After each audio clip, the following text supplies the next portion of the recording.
Hello student, हम लोग जो सबसे कंफ्यूजिंग है, एंगुलर वेलोसिटी को भी ओमेगा से हम शो करते हैं, एंगुलर फ्रिक्वेंसी को भी हम ओमेगा से शो करते हैं। इन दोनों में डिफरेंस क्या है या सिमिलरिटी क्या है, तो हम इसको 6 पॉइंट में समझते हैं। तो हमारा एंगुलर वेलोसिटी और एंगुलर फ्रिक्वेंसी जो ओमेगा से डिनोटेड किया जाता है, उसके पूरे डाउट्स क्लियर हो जाएंगे और हमें डाउट्स क्लियर करना भी चाहिए। ओके, आइए पहला पॉइंट से हम शुरू करते हैं, मोशंस। ये जो एंगुलर वेलोसिटी होता है, ये क्या करता है, कर्व पाथ पे मूव करता है। यानी अगर ये है कोई, ये सपोज यहाँ पे यहाँ से वो थीटा एंगल बनाया, ये कोई लाइन है, राइट। और ये जो है, ये किसी टाइम डी टी टाइम पे ये यहाँ पे चला गया, तो इसका डिस्प्लेसमेंट एंगुलर कितना हुआ, डी थीटा हुआ। ये टाइम डी टी है, तो यहाँ का जो एंगुलर वेलोसिटी होगा क्या होगा, डी थीटा डी टी। लेकिन अगर वो कर्व पाथ नहीं होता तो एंगुलर डिस्प्लेसमेंट नहीं होता। एंगुलर डिस्प्लेसमेंट कब होगा, जब कोई कर्व पाथ होगा, तभी ना एंगुलर डिस्प्लेसमेंट होगा। अगर स्ट्रेट लाइन है तो there is a no angular displacement. Clear हो गया।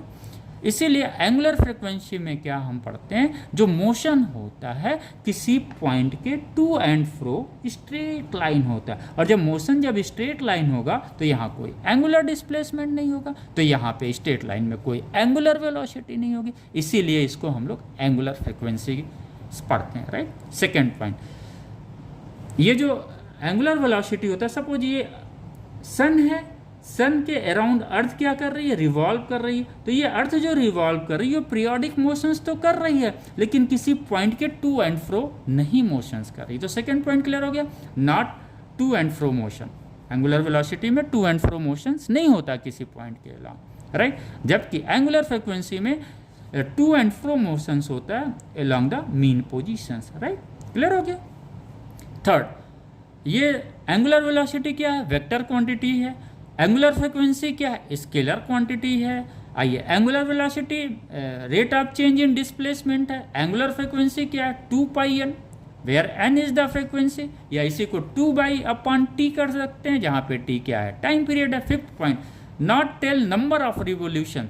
जो एंगुलर वेलोसिटी होता है, नंबर ऑफ रोटेशंस या नंबर ऑफ रिवोल्यूशंस को नहीं बताता है, जबकि एंगुलर फ्रिक्वेंसी क्या करता है, number of oscillations in unit time को बताता है। सिक्स पॉइंट, इसको जो डायरेक्शंस होता है, perpendicular to the plane containing tangential velocity and its distance from point और एक्सिस ऑफ रोटेशंस, राइट। ये परपेंडिकुलर होता है, इसका एंगुलर फ्रिक्वेंसी का कोई डायरेक्शंस नहीं होता है। Thank you student.